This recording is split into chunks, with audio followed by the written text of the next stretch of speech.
kuna mfanyakazi hapa anaitwa Sara, yeye kwake kazi bila kucheza ziende kabisa. Leo wakati anachezesha nyama zake hapa, akaziona bosi wake anaitwa Ima. Alivutiwa nazo kinoma yani. Hivi ndio unafanya muda wote? Samahani, nilikuwa nafanya usafi tu. Mchizi alikuwa na safari zake hapa, kwa hiyo akaaga leo atachelewa kidogo kurudi. Karibu kwenye bonge moja la tambala mtu wangu, naitwa The Housekeeper. Mimi naitwa Rio na hii ni Zero TV. Usisahau kusubscribe, kucomment, kushare pamoja na kubonyeza alama kengele ili uwe sehemu ya familia hii kubwa. Sara leo katoka zake bafuni anaimba tu, yupo kwenye kitaulo na mbiwa. Mara Ima kaingia. Yeye kazi yake ilikuwa ni kuangalia wowote inavyotikisika hapa nyuma. Hakikisha unafunga mlango wako vizuri kama hujavaa. Sawa mkuu, kama unajaribu kunitongoza hesabu umeshindwa. Wewe sio aina ya wanawake ambao mimi nawataka wewe. Mchizi akawa amesepa hapa ndani. Alipotoka tu, Sara kaanza kujiongelesha mwenyewe. Yaani mtu anashindwa kupenda kubwa kama hili na ni laini hivi. Ana matatizo huyu. Ima leo ameamkia mazoezini, anapasha vibaya mno. Piga push up za maana hapa. Alipopumzika kidogo tu akawa amemuita Sara amletee glasi ya juice. Sara akasema kwa nini sikuletee mayai au maziwa? Haya, kaniletee mayai ya wasichana. Niangalizie yale mazuri kabisa. Sawa Unajua nini kuhusu breakfast wewe? Ukifungua kinywa na vitu vya sukari, utasababisha sukari yako ipande.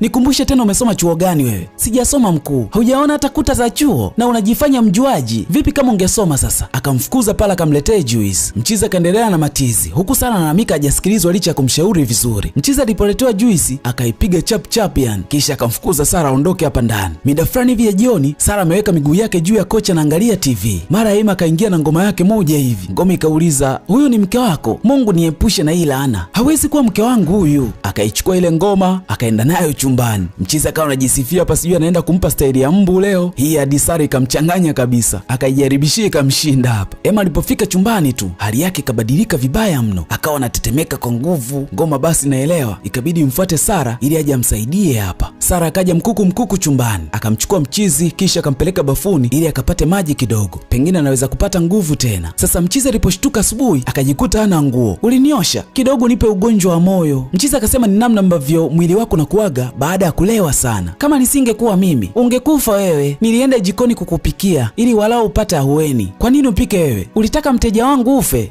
Sara alikuwa anafanya nini? Akasema alikataa kuja. Hadi Ema kashangaa ise. Mchizi akamwomba bibi ampe namba ya muamala ili amtumie pesa kama sehemu ya shukrani tu kwa kila ambacho alikifanya jana usiku. Akamtumia kama 400,000 hivi. Ngome ilishukuru kinoma yani. Wakati wa msosi, Mchizi akawa bize kumwangalia Sara. Haamini kabisa kama alikataa kuja kumsaidia jana. "Sara, ulichokifanya jana ulikuwa na maana gani?" Sara akasema aliamua kumsaidia tu, maana hakuwa kwenye hali nzuri. Aliyekuwa anajisifia kumsaidia Ema alikuwa amekaa pembeni tu anaamrisha. Halafu akaja kujitapa yeye ndo akafanya kazi kubwa jana. Sara akaomba asifukuzwe kazi kwa sababu hii ndo kazi anayoitegemea sana. Ngome ikasema amfukuze tu, hana maana yoyote hapa. "Ungeona alivyokutelekeza jana." Mchizi naye akaingia kwenye mfumo. Akamwambia kuanzia leo atakuwa anafanya kazi akitokea nyumbani. Sara aliomba sana pale yani, maana mshahara wako unaweza kuishia kwenye nauli wote. Ngome kaisi yenyewe ndio itapata nafasi ya kuishi hapa, lakini mwana hana time nayo kabisa. Akataka iondoke hapa ndani. Leo tena Ema amerudi amelewa kinyama yani. Ikabidi Sara amchukua mpeleke chumbani. Mchizi akaamka tena asubuhi akajikuta amevuliwa nguo. Imagine unaishi na mfanyakazi wa kike, halafu unajikuta umelala bila nguo asubuhi. Huku Sara alikuwa anaongea na mpenzi wake kwenye simu. Anamwambia kazi ni ngumu sana hapa. Ema akamuita kwa nguvu kinoma yani. "Nimefikaje hapa? Nilikusaidia. Ulifanyeje? Nilikutoa sebuleni nikakupeleka bafuni." "Nyamaza." Mchizi akawa anajiangalia tu. "Kwa hiyo umemwona Mchizi?" "Hapana, sijaona kitu. Na hapa kabisa sijamuona. Nimemuosha lakini sijamuona kabisa." "Umeosha kila kitu?" "Nani alikuambia umuoshe wewe?" "Sijaona, nilikuwa nimefumba macho." Mchizi akamfukuza Sara pale. "Huyu mwanamke amenimaliza. Ameona kila kitu." Ema haelewi kabisa hapa. Akaona hapa ili iwe sawa, anapaswa na yeye aende akamchungulia akiwa uchi. Sara kumbe aliona bana. Akasema ni kubwa hivi. Mara mlango ukagongwa, ikabidi afungue. "Na hisi umeenjoy sana." "Hapana, sijaona kitu." Ema akamtaka na yeye atoe nguo zake pale ili amchungulie. Yeye anachokitaka ni kubalance mzani tu. Sijui akichungulia ndo ataridhika au mchizi. Sara akasema hajaona sana, aliona kidogo tu. Mwana akaendelea kumsihi sana Sara atoe nguo zake au amfukuze kazi. Sara akakubali kutoa nguo zake bana. Anaona akifukuzwa kazi ana sehemu nyingine ya kwenda. Huyu mchizi ni rafiki yake Ema anaitwa George. Hapa amekuja muda mrefu kinoma. Aligonga sana hapa nje. Lakini mwana yuko bize kutaka kuangalia zaga za mfanyakazi wake tu. Huku ndani Mchizi akaokota simu ya George. Akamwambia yuko mlangoni kwake na amegonga sana yani. Ikabidi Mchizi aachane na hili zoezi aende kumfungulia George. Hawa washikaji kuna sabuni wanaiwania kila mmoja. Kinachosubiriwa ni nani kati yao atashinda hiyo sabuni. Kama Chelsea inaweza kushinda ligi ya mabingwa mara 2 na Arsenal hajapata kitu, kila kitu kinawezekana tu. Niambie nani ni moyo wa London? Ema ni shabiki kinoma wa Chelsea na George ni shabiki wa Arsenal. Sasa kila mtu alikuwa anaisifia sana timu yake. Ema akamwagizia Mchizi maji anywe. anywe. Sara akamletea maji kwenye kikombe mchizi. Emma akagoma asipewe yale maji. Unampaje maji kwenye kikombe cha glasi? Umesema nimletee maji. Unajua ni nani huyu? Ni shabiki wa Arsenal. Arsenal na vikombe haviendani kabisa. Mpe bia asafishe mwili wake huyo. Mchizi akaomba aletewe juice. Emma akasisitiza asipewe vikombe vingi vya juice, maana Arsenal na vikombe hawapatani kabisa. Lakini Emma akaagiza aletewe pombe yeye. Sara akaandaa vizuri kabisa, akaweka juice na pombe pembeni, lakini akafikiria sana, kisha akairudisha ile pombe kwenye fridge. Badala ya pombe akamwekea juice mchizi. Basi bana, Sara akaleta vinywaji hapa. Emma akashangaa akaletewa kile ambacho hajaomba. Sara akamwambia mchizi amekunywa dawa za malaria, kwa hiyo hawezi kunywa pombe kwa sasa, ndio maana ameamua kumletea juice. Tangu lini umekuwa daktari wangu wewe? Hicho ndo kilimuua kaka yangu, alikunywa dawa za malaria halafu akapiga na pombe. Sara akasema kwa sababu ni mfanyakazi wake lazima muhudumie vizuri ili mwisho wa mwezi amlipe mshahara wake. Mchizi akamfukuza na juice yake hapa. Acha Sara aipige mwenyewe ile juice. Kaka, una bahati sana yani. Yule msichana amekamilika. Yeye ndo ana bahati, nimemwajiri mimi. George alimsifia sana Sara pale. Basi Emma anaelewa hapa. Wakati Sara anaenda sokoni leo, akakutana na George. Ikabidi George ampe lifti ili walau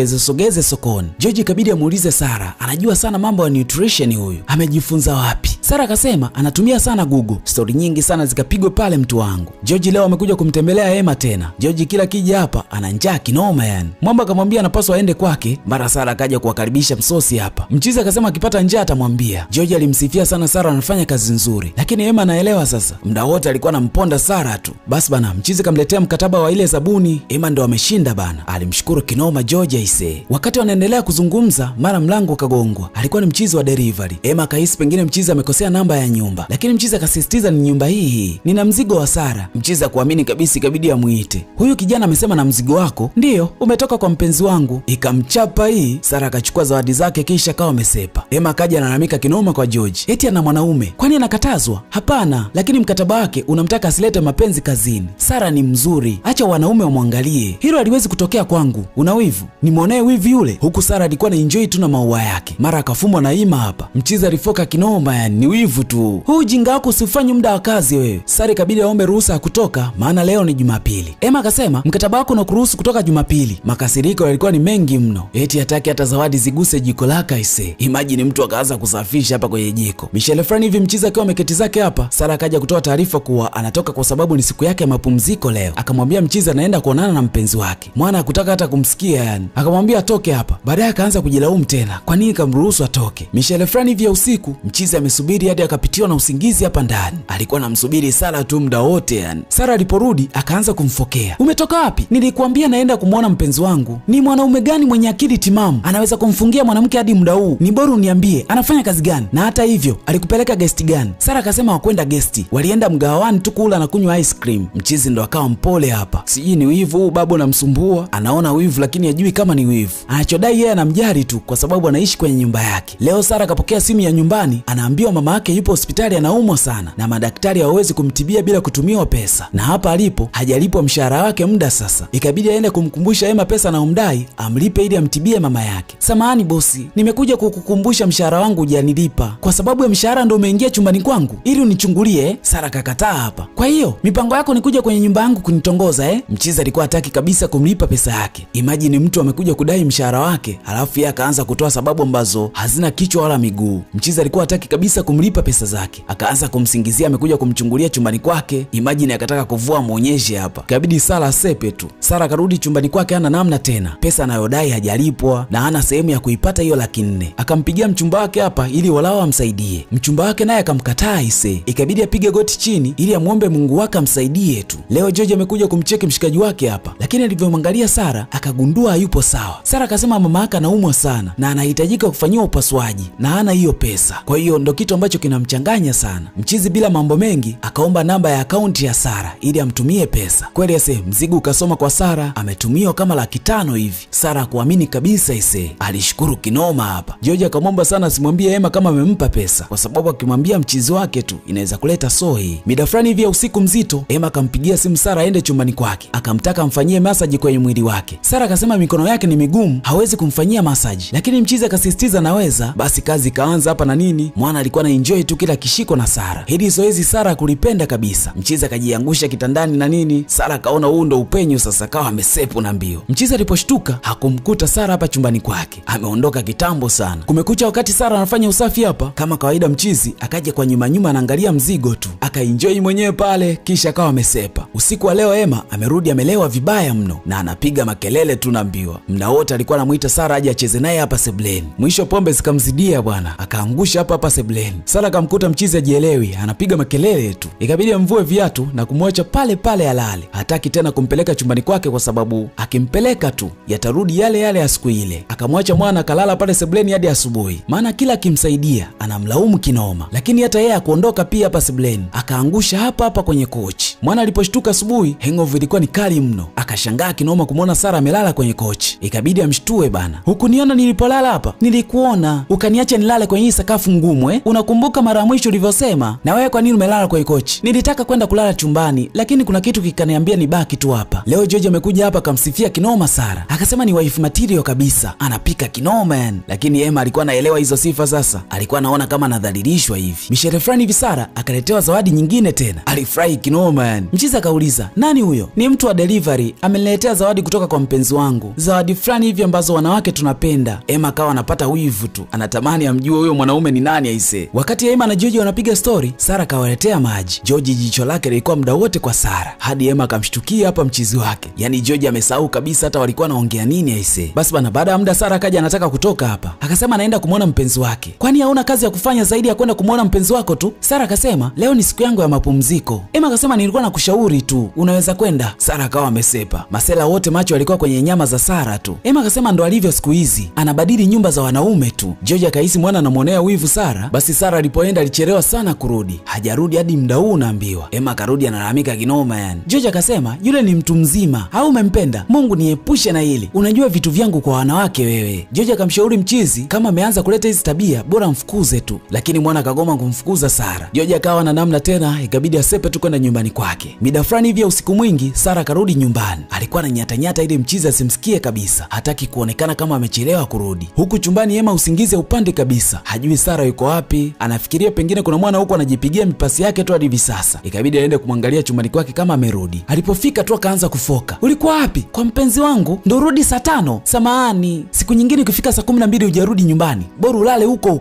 Baba alikuwa na makasiriko huyu. Leo Sara tena akaja kuomba ruhusa hapa, anaenda kumuona mpenzi wake. Mwana akamruhusu kilaini kinoma aende. Akiwa njiani, kumbe Emma alikuwa anamfukuzia kwa nyuma tu. Lengo anataka jua anaenda wapi. Ila huyu tajiri ananichosha mimi. Sara akamuona mchizi bana. Ila akajikausha tu kama hajamuona. Mwana akasema, "Huyu mchizi atakuwa na pesa sana. Hadi ana uwezo wa kumleta kwenye sehemu kama hii. Inawezekana ni hao mafisadi ambao wanayofanya maisha yetu na kuwa magumu sana hapa Lagos." Hii ilimuuma kinoma mchizi. George amekuja kumtembelea mwanae hapa, lakini ana makasiriko kinoma. Hataki kabisa mazoea yani. Ameamua kujikita kwenye kazi tu. Yote haya ni kwa sababu ya mapenzi unaambiwa. George akasema amekuja kumuona Sara. "Naona umekuwa sasa." Sara alipokuja, George akapiga goti kumuomba muoe Sara. "Kaka, naomba niruhusu nimchukue Sara." George akajichana para anataka kumvisha pete bibie. Emma akasema, "Sisi ni ndugu. Unafanyaje hivi? Sijakosea lakini kuna wanawake wengi sana huko nje wazuri. Umeamua kumchagua huyu mfanyakazi wangu. Nimempenda na akisema ndio mimi nitamuoa." Emma kalalamika kinoma, anasema ni mfanyakazi wake wa ndani. "Mwambie huyu mtu atoke, la sivyo anakufuta kazi bila kukuvunjia heshima na acha kazi." Sara kaenda kuchukua mabegi yake asepe. Mwana muda wote anapiga makelele tu hapa sebleni. Mwisho akawafukuza Sara pamoja na rafiki yake George. Hii ilimuuma kinoma ise. Moyo wako unampenda Sara, lakini sasa ndo hivyo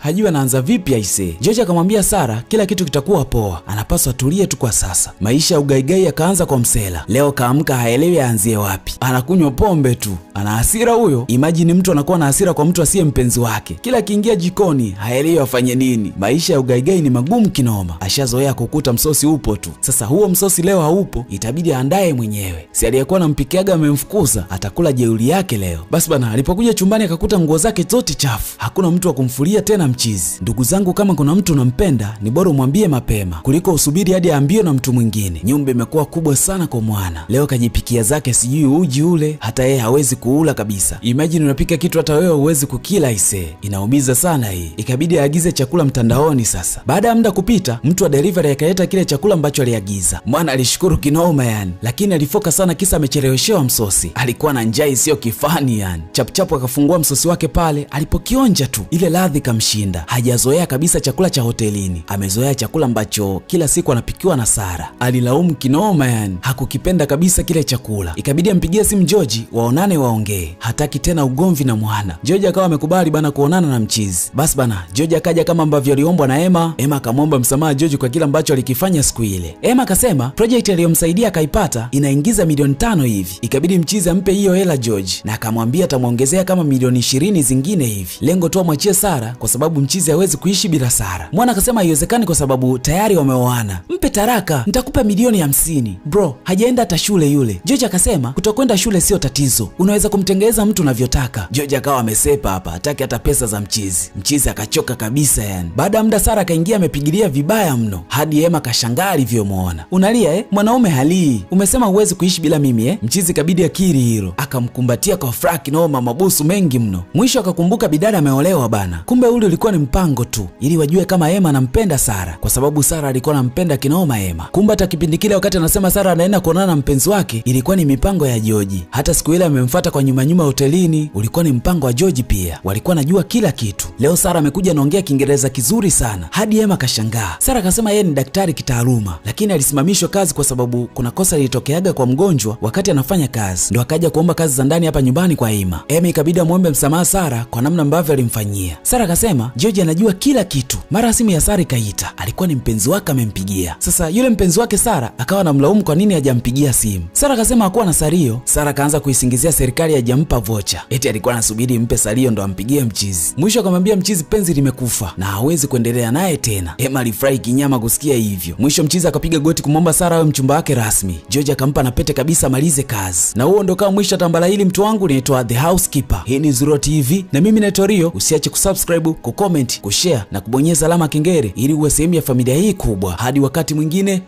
bye.